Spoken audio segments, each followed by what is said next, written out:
escuchar la palabra del Señor, vamos a tener este tiempo. Pedirle al Señor siempre que cuando su palabra es expuesta, tengamos un corazón, escucharla, obedecerla. Mientras usted está escuchando este sermón, ese sea el deseo de su corazón. Vamos a abrir la carta a los Gálatas, capítulo 2. Vamos a dar lectura del versículo 11 hasta el versículo 14. Gálatas 2, del 11 al 14.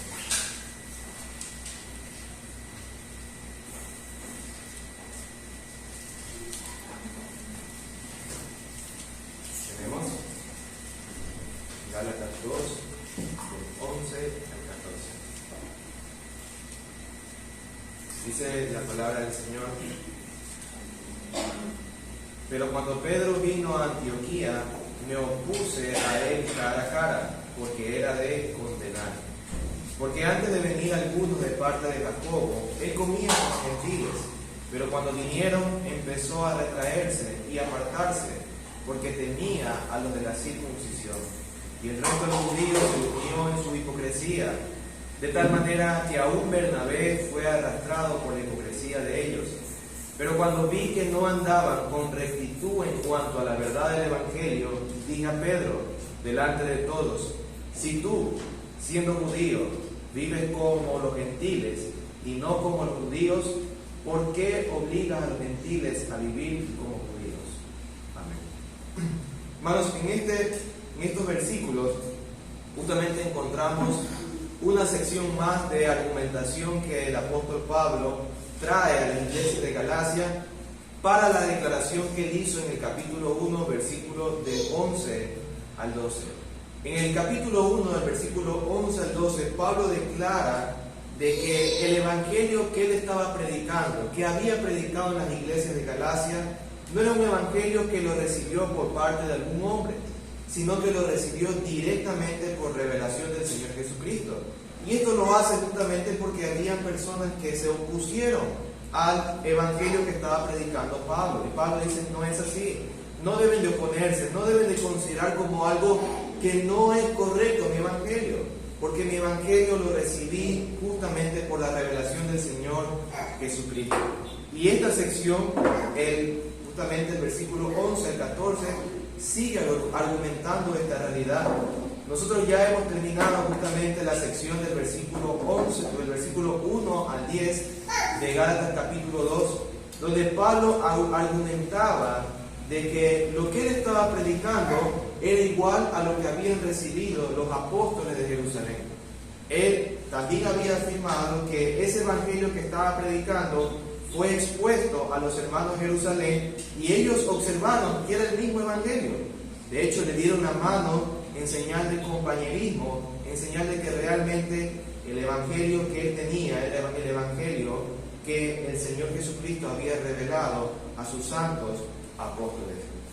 Y en esa sección, hermanos, vimos algunas predicaciones. Hablábamos acerca de cómo evitar correr en vano, hablábamos de cuidarnos de los falsos hermanos, de abandonar la idolatría y el menosprecio, de reconocer si la gracia de Dios estaba en nuestra vida. Y también hicimos una pregunta: ¿por qué los cristianos desean obedecer? Pero ahora, hermanos, en esta nueva sección, que es desde el versículo 11 al 14, Pablo demuestra que hay en el Evangelio una autoridad por encima de todos los hombres, y que esa autoridad que tiene el Evangelio le permite oponerse a todos aquellos que van en contra de la verdad revelada. Si él tiene el Evangelio, que es la revelación del Señor Jesucristo, entonces ese Evangelio tiene una autoridad, poder para oponerse a todos aquellos que van en contra de la verdad revelada del Señor. Así que en esta sección, hermanos, voy a responder 3 preguntas, pero voy a hacerlo una para cada sermón. Voy a responder la primera pregunta, que es: ¿contra quién debemos oponernos? La segunda, si el Señor me permite, en el próximo domingo voy a responder la pregunta: ¿qué impide oponernos? Y la tercera va a ser: ¿cuál es la forma de oponernos? Algunos piensan que el oponerse es una cosa o es algo, una tarea muy fácil de lograr. Algunos piensan que oponerse a las cosas que son dignas de condenar es algo muy fácil. Otros ni siquiera saben de qué oponerse, ni siquiera saben a qué oponerse. Algunos también se oponen a lo que no deben de oponerse, e incluso muchos, cuando se oponen, no lo hacen con las razones y formas correctas. Entonces, en estos 3 sermones que va a tratar justamente esta sección, quiero corregir, enseñar, modelar la forma apostólica en la cual nosotros debemos de oponernos, las cosas por las cuales debemos oponernos y también las cosas que impiden que nosotros nos opongamos a las cosas que son dignas de condenar. Así que respondiendo a mi primera pregunta, ¿contra quién debemos oponernos?, he titulado este sermón oponiéndonos a todo lo que es digno de condenar. Y voy a tratar en 3 puntos: explicación, enseñanza y aplicación. Leamos una vez más para iniciar el primer punto, el versículo 11 de Gálatas capítulo 2. Dice en la Escritura: pero cuando Pedro vino a Antioquía, me opuse a él cara a cara, porque era de condenar. Lo primero que nos planteamos aquí es: ¿por qué fue necesario conocer esta oposición? ¿Por qué Pablo escribe en esta carta este evento particular que había vivido él? ¿Por qué es necesario conocer esta oposición? El texto se presenta como un resumen de lo acontecido en la ciudad de Antioquía de Siria, aquella iglesia que se había formado luego de la persecución que fue también Pablo motivo de esa persecución. Se había formado porque algunos hermanos habían ido a Antioquía, y en su mayoría esta iglesia estaba formada por gentiles y una parte de judíos. En este versículo también vemos que Pablo utiliza un verbo que se traduce como oponerse, resistir, o también lo podríamos traducir como ser hostil a algo. Este verbo oponerse se usó en el griego secular para describir un ejército en orden de batalla contra el enemigo, representando así una confrontación cara a cara, y suele implicar que el ataque inicial vino del otro lado, demandando en el contrincante que se oponga o resista a dicha situación. Oponerse entonces en el sentido secular, no en el sentido religioso, no en los escritos religiosos, implicaba de que alguien resistía un ataque de un enemigo, resistía el ataque de alguien que obviamente quería ir en contra de esa persona. Entonces, ese es el sentido de oponerse aquí. Ahora, no sabemos, hermanos, el tiempo en el que ocurrió esta oposición. Si antes o después de que Pablo visitó por segunda vez a Jerusalén, eso no lo sabemos. Tampoco en el Nuevo Testamento observamos este evento particular, que es un evento muy importante. En otras cartas del Nuevo Testamento ninguna hace referencia a este evento, pero nada de esas cosas nos debe llevar a pensar de que es un evento sin importancia. Mas todo es todo lo contrario, es de mucha importancia. ¿Saben por qué? Porque en la iglesia de Galacia también se encontraban, mejor dicho, en la iglesia de Galacia se encontraban hombres que perturbaban el evangelio, que dañaban el evangelio que Pablo había enseñado. ¿Y qué se necesitaba entonces? Se necesitaba oponerse, resistir a aquellos ataques que estos falsos maestros estaban introduciendo en las iglesias de Galacia. Entonces, ¿por qué es importante? ¿Por qué es importante conocer esta parte? Porque Pablo trae a colación este evento debido a las circunstancias que estaba viviendo en las iglesias de Galacia. Las iglesias de Galacia estaban siendo atacadas en el evangelio, y Pablo trae este evento para que ellos puedan también oponerse a las cosas que son dignas de condenación. Pero en este evento, ¿quiénes participan en esta oposición? Bueno, tenemos el primer nombre que sale a la luz en este versículo, y la persona que en este caso es resistida o que fue puesta en oposición es el mismo apóstol Pedro. Y esto es algo que nos llama mucho la atención. Para cualquier cristiano, digo yo en aquel tiempo, hubiese sido comprensible de que en esta lucha que Pablo estaba llevando contra los falsos maestros de Galacia, él tomara un ejemplo de otro contrincante. de alguien a quien él enfrentó, a un falso maestro, a alguien que sea un enemigo de la cruz, y traer a colación y decir, yo también vencí, o yo también me opuse a estos falsos maestros. Hubiese sido eso sencillo. De hecho, Pablo se opuso a falsos maestros, a personas que iban en contra de la cruz, en contra del Evangelio. Y notemos eso en Hechos capítulo 13. Vamos un momento aquí a Hechos capítulo 13 y veamos que Pablo se opuso justamente a Elimas, el mago, en aquella ocasión. Hechos capítulo 13, de 4 al 12.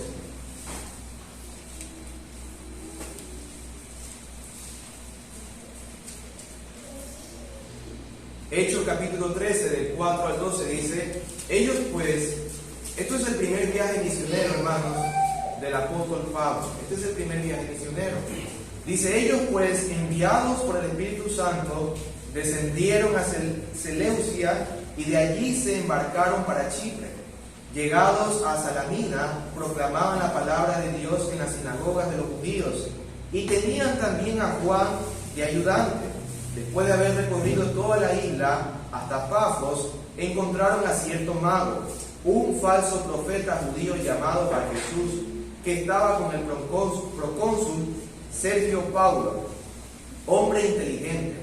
Este hizo venir a Bernabé y a Saulo y deseaba oír la palabra de Dios. Pero Elimas, el mago, pues así se traduce su nombre, se les oponía, tratando de desviar de la fe al procónsul. Aquí la palabra oponía es la misma palabra que utiliza Gálatas capítulo 2, versículo 11. Veamos nuevamente el versículo 9.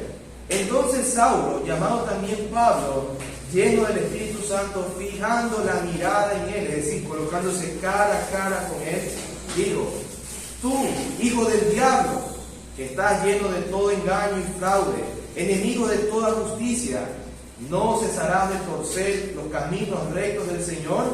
Ahora he aquí, la mano del Señor está sobre ti, te quedarás ciego y no verás el sol por algún tiempo. Al instante, niebla y oscuridad cayeron sobre él, e iba buscando quien lo guiara de la mano. Entonces el procónsul, cuando vio lo que había sucedido, creyó, maravillado de la doctrina del Señor. Fíjense esto, hermano. Si yo quiero convencer que están en enemistad las iglesias de Galacia contra estos falsos profetas, que yo estoy en esa enemistad, ¿qué ejemplo yo utilizaría? Utilizaría el ejemplo donde yo he confrontado a los falsos profetas y le colocaría toda la maldición que le viene en ese momento.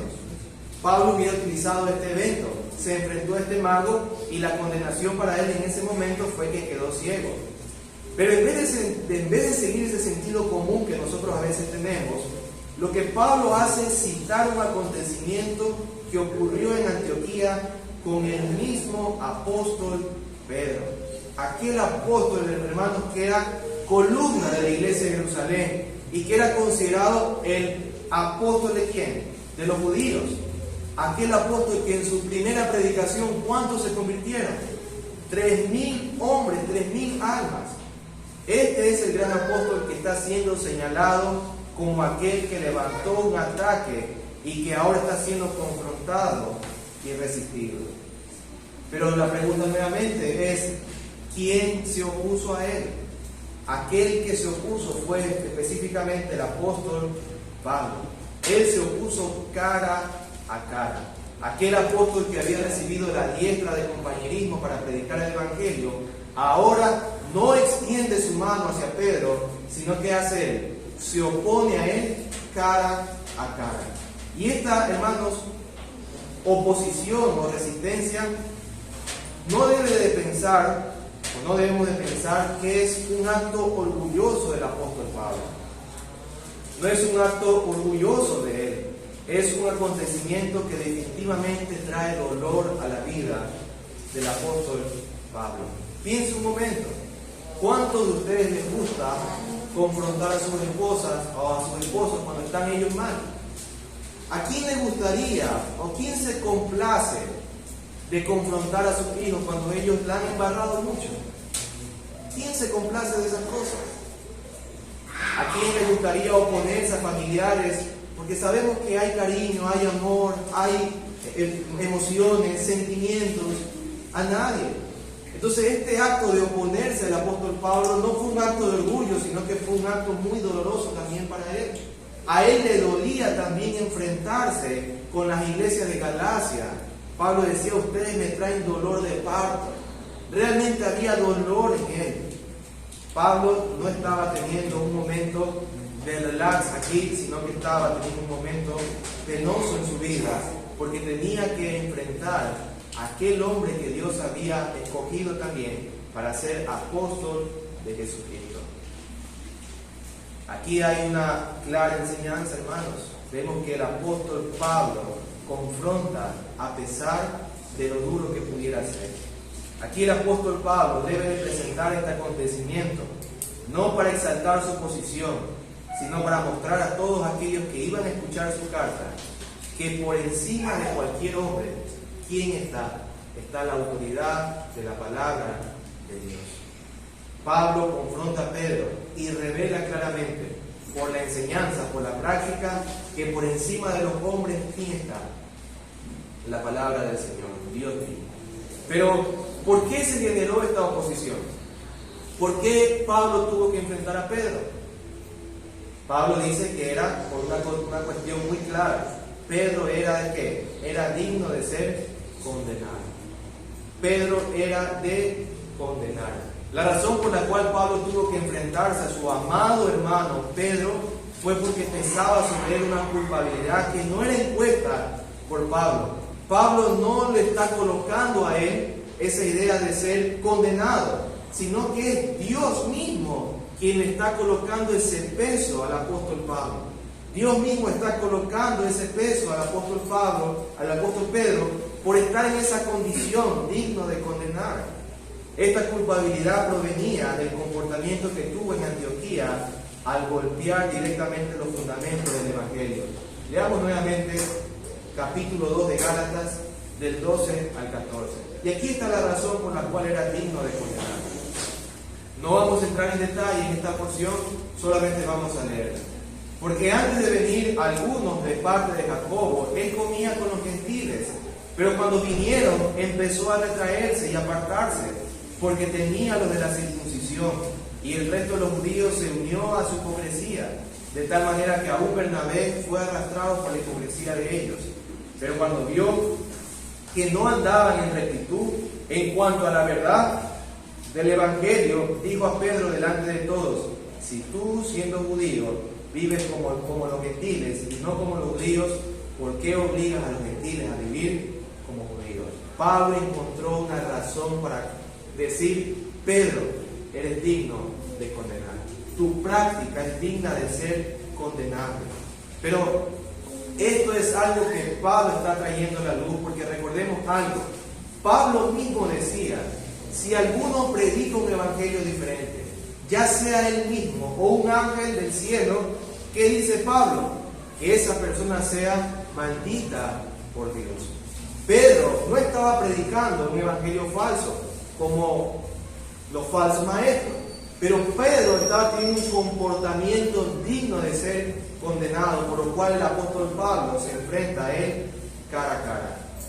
Esta condenación que tenía Pedro no era en un sentido como la que pesa sobre los falsos maestros, sino que era una condenación como la de un pecador redimido que está haciendo algo en contra de la voluntad de Dios, para lo cual necesita arrepentirse y ser limpiado por la sangre de él, su Salvador, el Señor Jesucristo.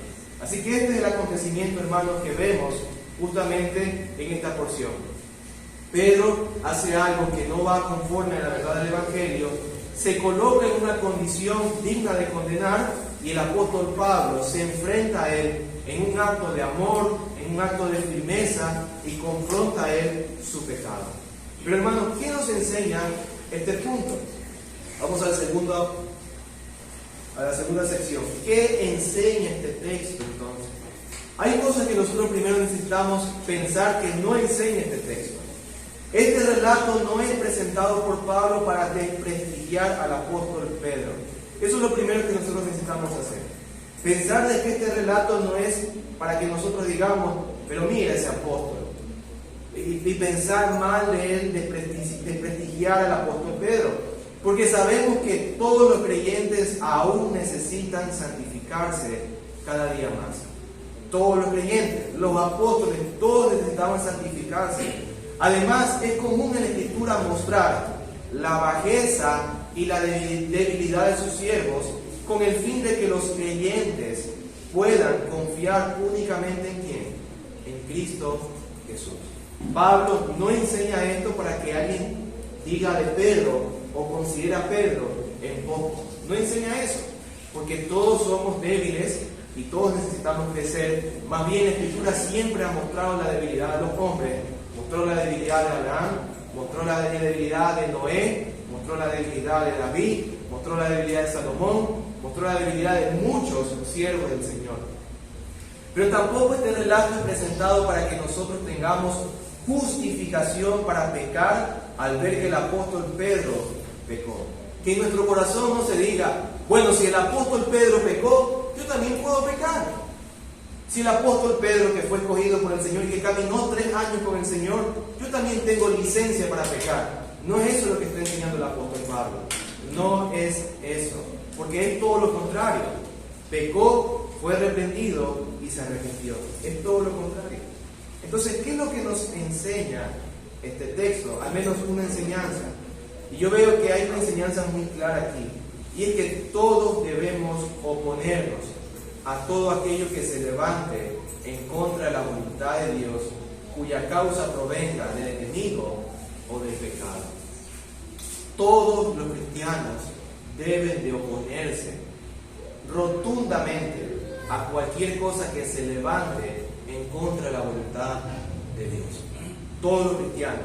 Y estas cosas que se levantan en contra de la voluntad de Dios muchas veces vienen del diablo o vienen del propio pecado. Todos deben todos deben ser resistidos cuando sus enseñanzas provienen por palabras o por acciones, estén en contra de la voluntad y estas estén en contra de la voluntad de Dios.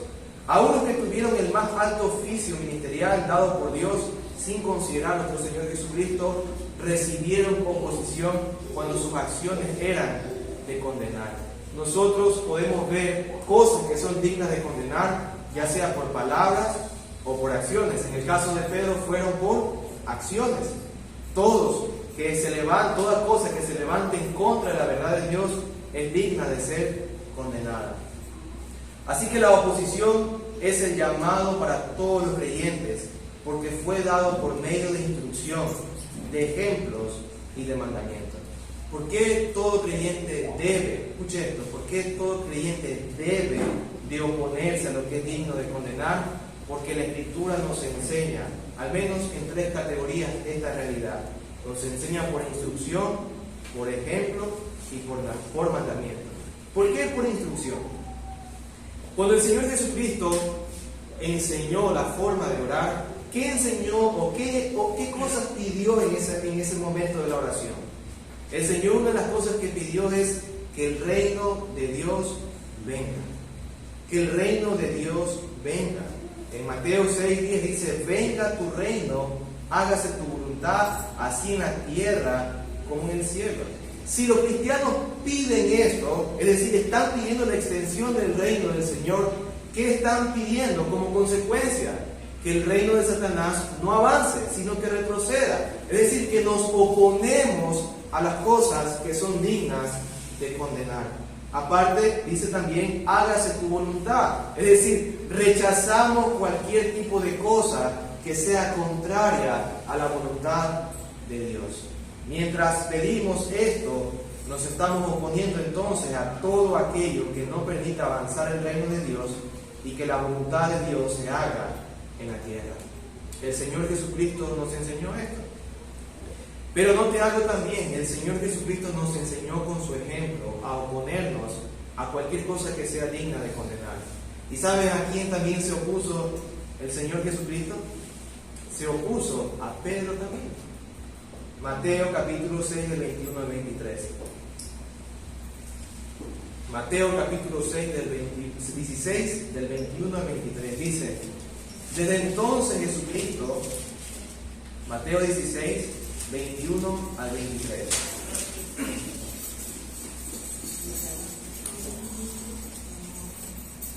Dice la Escritura: desde entonces Jesucristo comenzó a declarar a sus discípulos que debía ir a Jerusalén y sufrir muchas cosas de parte de los ancianos, de los principales sacerdotes y de los escribas, y ser muerto y resucitar al tercer día. Noten lo que dice el versículo 21. Es decir, Cristo está anunciando lo que Él iba a hacer por su pueblo, sus padecimientos, su muerte. Eso es parte del reino de Dios, es parte del avance del reino de Dios. Sí, porque si eso no ocurría, no hubiera salvación ¿para quién? Para los pecadores. Pero noten lo que dice el versículo 22. Y tomándole aparte, Pedro comenzó ¿a qué? A reprenderle. Wow. A reprenderle. ¿A quién? El Señor Jesucristo, a reprenderle, diciendo: no le permita a Dios, Señor, eso nunca te acontecerá. Son palabras buenas, son palabras, hasta cierto sentido uno las puede ver buenas, pero no es así. Pero volviéndose Él, es decir, el Señor Jesucristo dijo a Pedro: quítate de delante de mí, Satanás, me eres piedra de tropiezo, porque no estás pensando en las cosas de Dios, sino en las de los hombres. No solamente el Señor Jesucristo nos enseñó, cuando nosotros pedimos: venga tu reino y hágase tu voluntad, el oponernos a las cosas que son dignas de condenar, sino también con el ejemplo. Cristo se opuso aún a sus discípulos. No se opuso solamente a los fariseos, aquellos que no amaban al Señor directamente, sino que aún a sus discípulos le dijo: esto no es conforme a la voluntad de Dios, quítate de mí, hazte a un lado. Entonces vemos que también enseña esto por el ejemplo y también por el mandamiento. Santiago 4:7 dice: por tanto, someteos a Dios, resistid, hay la misma palabra que se utiliza en Gálatas 2:11, oponerse pues al diablo y huirá de vosotros. Entonces, los creyentes deben de oponerse a todo aquello que es digno de condenación, ya sea que venga por causa de Satanás o que venga por causa del pecado. Pero alguien tal vez se preguntará: ¿por qué los no creyentes no se pueden oponer a Satanás y el pecado si son cosas malas? ¿Por qué los que no son cristianos no pueden oponerse a Satanás y al pecado si son cosas malas? ¿Por qué ustedes, aquellos que no son cristianos, no se pueden oponer a Satanás y al pecado si las cosas de Satanás son malas y si el pecado es malo? La respuesta es porque ellos no tienen a Dios como Padre, sino que su Padre es ¿quién?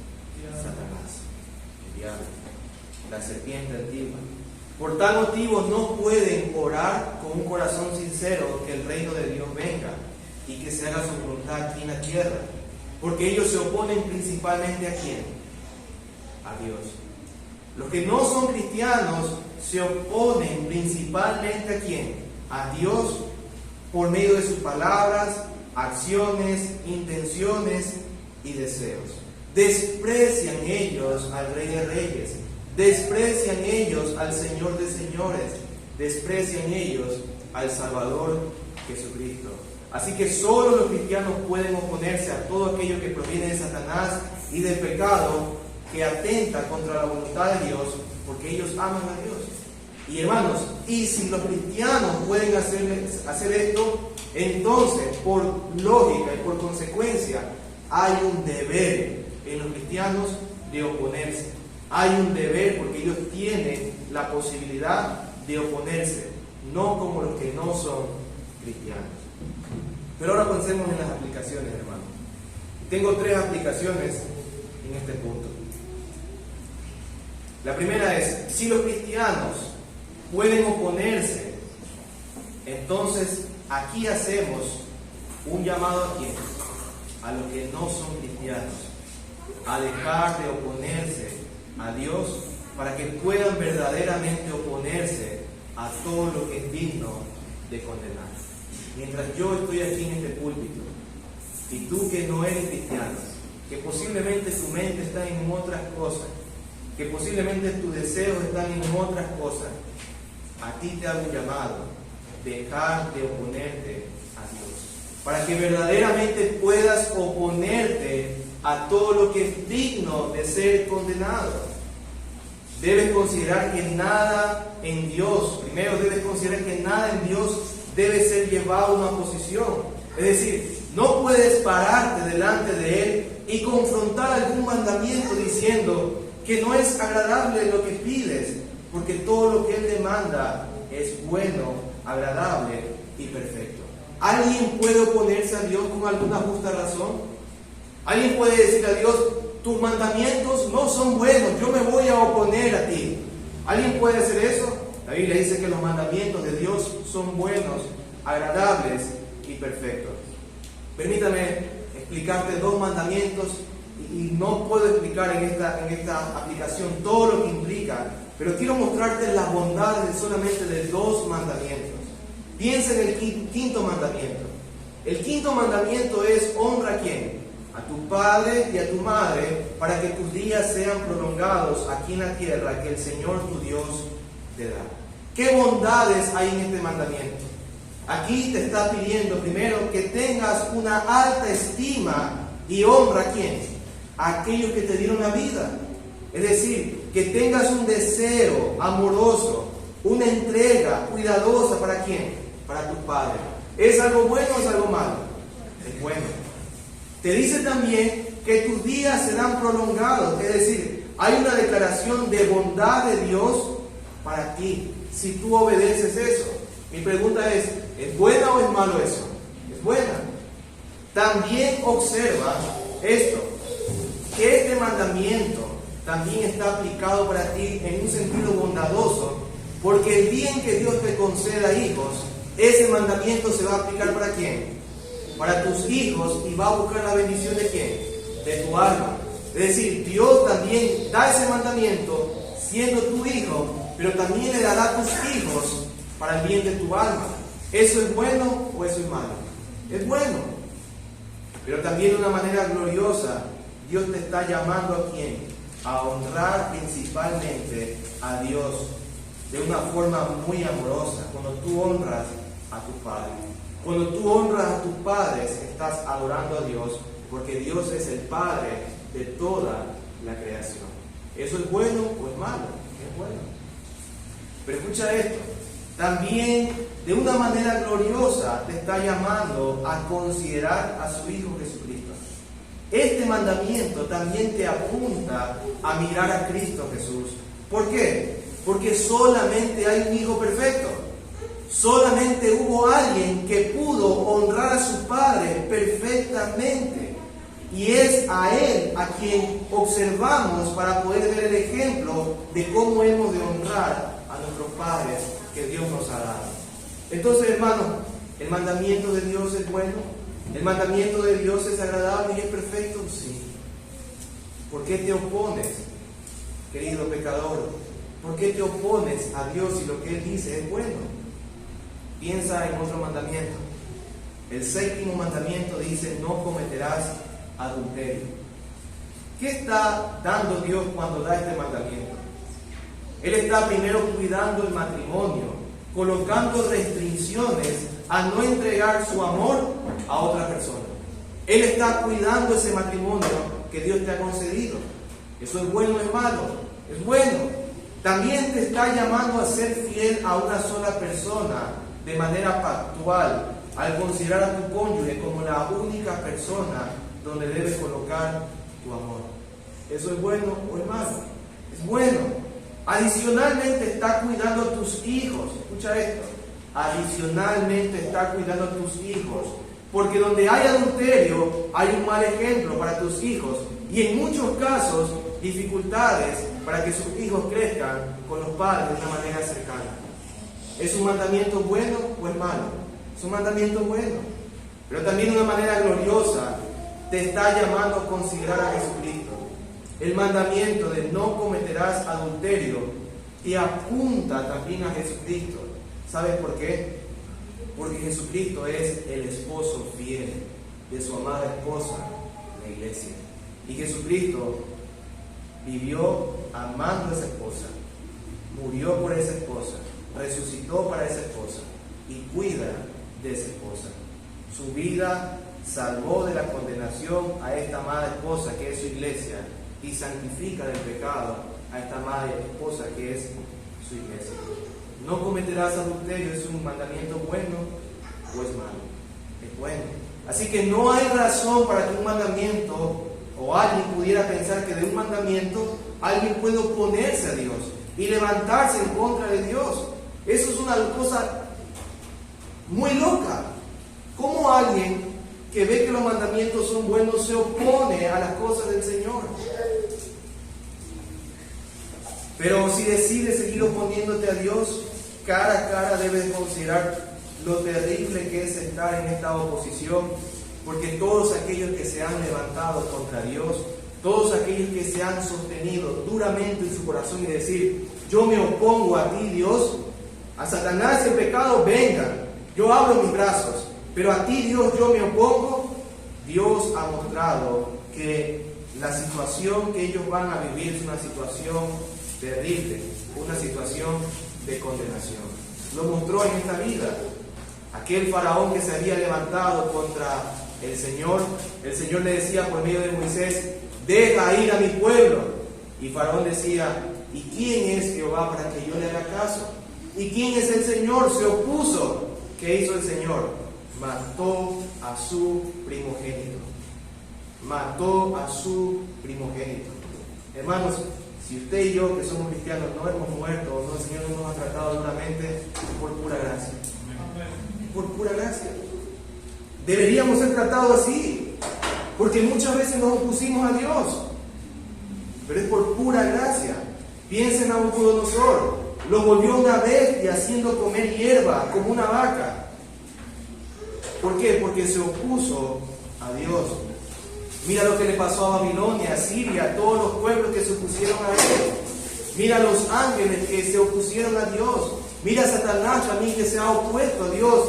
Están condenados eternamente. Quien se opone a Dios está en una situación muy terrible. Así que es mejor dejar de oponerte a Dios por el bien de tu alma y considerar seriamente que no tiene sentido oponerse a Él. No tiene sentido resistir a Dios y abrazar al diablo y su pecado.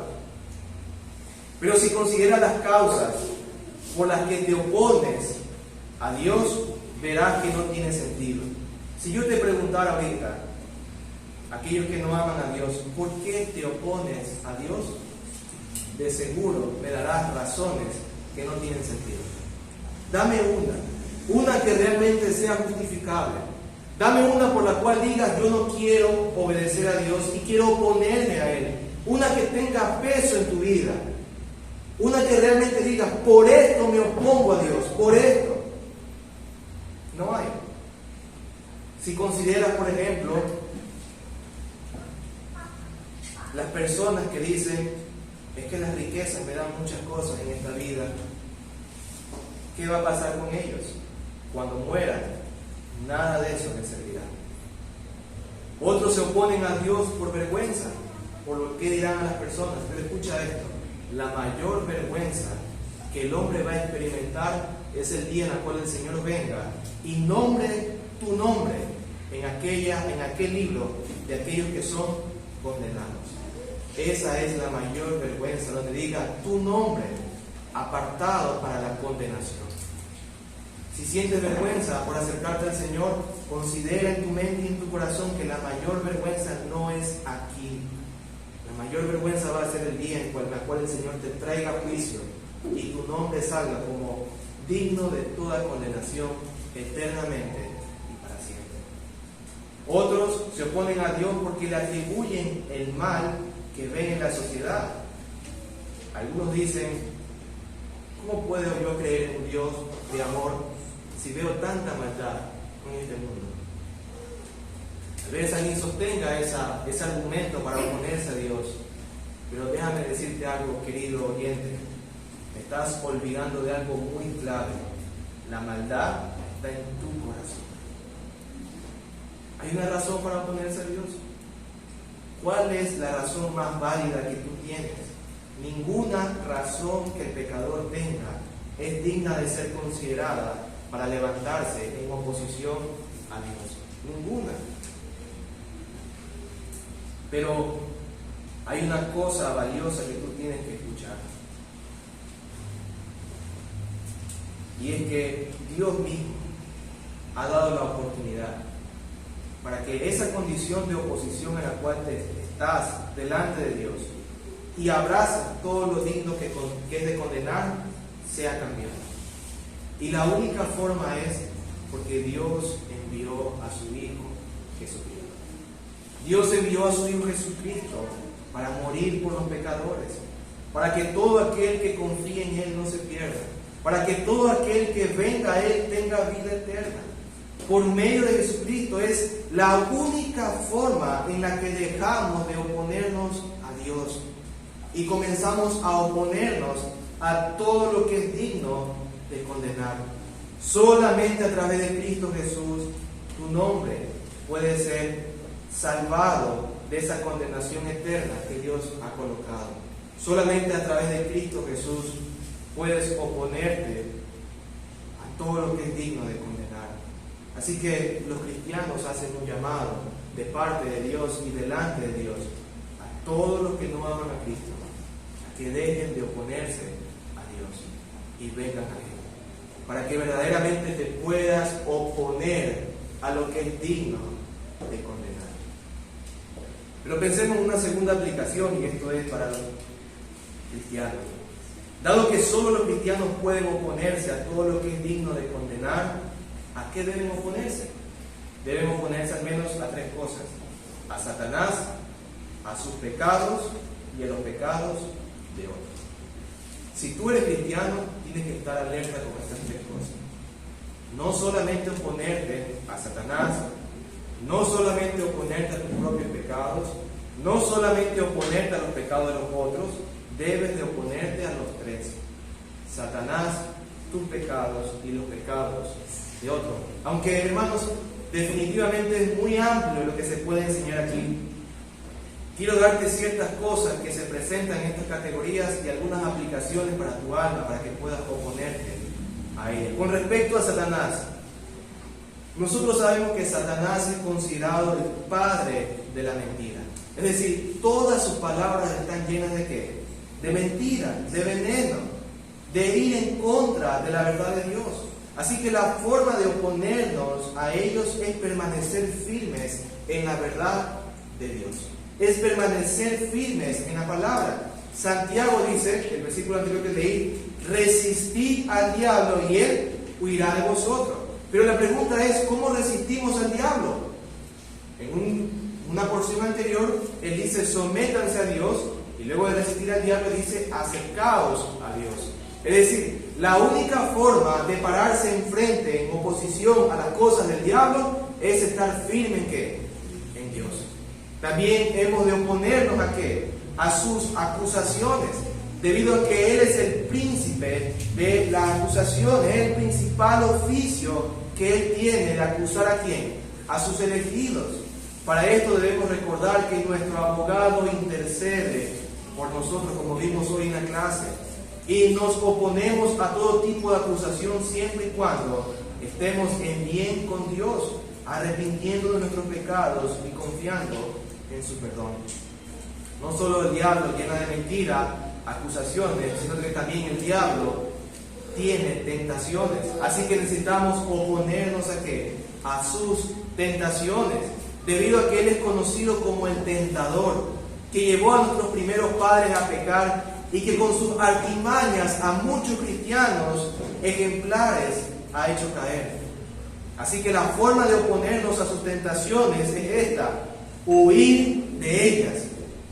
La forma de oponernos, la forma de resistir sus tentaciones es huir de ellas. Y hermanos, esto no es solamente un aspecto físico. Cuando dice huir, no es simplemente voy a salir corriendo. No implica eso. Porque piense esto, y mucha gente toma el ejemplo de José. José, cuando tuvo la tentación, en ese momento, ¿qué hizo José? Huyó. Pero escucha algo: el huir El huir no solamente implica un acto físico, sino también un acto mental. Porque si José hubiera seguido pensando en la tentación, hubiera seguido directamente a caer en esa tentación. Entonces la forma de oponernos a la tentación es huir de forma física y también de forma mental, en nuestro corazón. Debemos huir de esas dos maneras. Tal vez en algún momento no implique el huir físicamente, pero sí el huir mentalmente ante las tentaciones del diablo. Pero ahora pensemos, hermanos, con respecto a los pecados de nuestra alma. Aquí es muy oportuno considerar lo que el apóstol Juan dice en 1 Juan 2:16 y el 17. En esta porción, vamos un momento a esa porción. En esta porción yo creo que el apóstol Juan resume los pecados que hay en nuestro corazón. Pudiera ser unas 3 categorías. Pero en estos pecados que él lo identifica como parte de los cristianos, él también da una medicina para poder oponernos a esos pecados. Dice la Escritura, porque todo lo que hay en el mundo, la pasión de la carne, la pasión de los ojos y la arrogancia de la vida, no proviene del Padre, sino del mundo. Y el mundo pasa, y también sus pasiones, pero el que hace la voluntad de Dios permanece para siempre. El apóstol Juan nos enseña algo aquí muy importante. Los pecados con los que tú tienes que ir luchando son pecados que implican pasiones de la carne, pasiones de los ojos y también arrogancia de la vida. Aquí está incluido el orgullo, está incluido idolatría, está incluido deseos desordenados, pasiones desordenadas sexuales, está incluido cualquier tipo de pecado, de pasiones de la carne, pasiones de los ojos y arrogancia de la vida. Pero ¿cuál es la medicina que el apóstol Juan da para estos tipos de pecados? Él dice claramente, el mundo pasa y también sus pasiones, pero el que hace la voluntad de Dios permanece para siempre. ¿Cuál es la medicina para esos tipos de pecados? Recuerda esto: quien practica esos pecados, quien permanece en esos pecados, no estará para siempre con el Señor. Todo eso perecerá, todo eso será condenado por Dios. Y al menos yo creo que es también lo que el Señor Jesucristo afirma con los tipos de pecados que nacen en nuestro corazón. En Mateo 18:9 dice: si tu ojo te da ocasión de pecar, arráncatelo y échalo de ti. Te es mejor entrar en la vida con un solo ojo que teniendo 2 ojos y ser echado en el infierno de fuego. Hermanos, hay muchas formas de curarnos, de oponernos a nuestros propios pecados. Pero creo que algo común que yo veo en la Escritura y que algunos hermanos a lo largo de la historia han apuntado es siempre ver la condenación y lo terrible que es pecar contra el Señor. Es siempre ver esa idea que el Señor enseña. Si esto te da ocasión de pecar, arráncatelo. Porque de lo contrario, puedes ir directamente ¿a dónde? Al infierno. Si tú estás habituado a mentir, a vivir una vida de ira, de enojo, de cualquier tipo de pasión desordenada, recuerda esto: esos pecados te pueden llevar a la condenación eterna. Y una medicina para poder oponernos a esos pecados es considerar que hay un justo castigo de parte del Señor. También pudiéramos pensar que Cristo murió por esos pecados, que Cristo murió y fue golpeado, fue torturado y recibió la ira por el pecado de su pueblo. Así que, hermanos, hay medicinas también para esto. Pero también debemos oponernos a los pecados de otros. Aquí hemos de oponernos en 2 cosas a los pecados de otros. Hemos de oponernos en enseñanzas y en prácticas. Pablo se estaba oponiendo en enseñanza y en práctica con los falsos maestros de Galacia.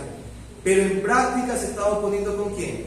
Con Pedro, porque Pedro estaba haciendo una práctica que era digna de condenar. Entonces hemos de oponernos en enseñanzas y en prácticas pecaminosas, porque esos pecados pueden afectar a mi entendimiento de la verdad y moldear también mi comportamiento en esta vida. Pero hermanos, en todo esto hay claros principios de cómo oponernos a esos pecados. No se debe actuar en base al coraje, no se debe actuar considerando que yo soy superior a la otra persona, no se debe actuar pensando de que yo no puedo caer en ese pecado, no se debe actuar de esa manera, sino con humildad corregir. Debemos oponernos con un correcto corazón, considerando también que somos propensos a pecar en aquellas cosas que también nos estamos oponiendo. Así que la actitud cuando nosotros nos hemos de oponer debe ser restauradora, firme, amorosa, como lo hizo Pablo con Pedro. Finalmente, una aplicación muy corta. Tercera aplicación. Dado que debemos oponernos a todo lo que es digno de condenar, escuche esto, debemos también ser humildes cuando otros se oponen a nosotros por causa de nuestro pecado. Si todos los cristianos son dignos de oponerse a las cosas que son de condenar, ¿qué vas a hacer cuando tú eres la causa de los pecados? Cuando tú eres el que está manifestando cosas pecaminosas y eres arrepentido en ese momento, ¿qué debes de hacer? Tener una humildad en tu corazón. A veces podemos resistir de una manera incorrecta este tipo de correcciones, porque decimos, es que no me han corregido bien, es que no me hablaron bien a mí, es que no hicieron el proceso correcto, es que no hicieron lo de acá. Sí, es verdad, muchas veces fallamos como cristianos corregir a las personas, pero escucha esto, si eres corregido y en verdad está hablando un pecado de tu vida, considera tener un carácter humilde en tu vida, para obviamente aceptar la corrección, cambiar tu vida, arrepentirte, creer en Cristo Jesús para el perdón de pecados, y obviamente puedes ahí sí remediar cualquier tipo de cosa que no fue hecha correctamente. No pretendamos ser opositores de otros cuando nosotros mismos no tenemos un corazón humilde para recibir la corrección. Hermanos, que eso no exista entre nosotros. Que no exista eso entre nosotros. Que no exista, por un lado, una tibieza para no corregir, pero por otro lado, que no exista una altivez en la corrección, sino que tengamos el mismo espíritu, ferviente, amoroso por la verdad del Señor, aun cuando nosotros seamos los culpables. Que el Señor bendiga su palabra. Oremos.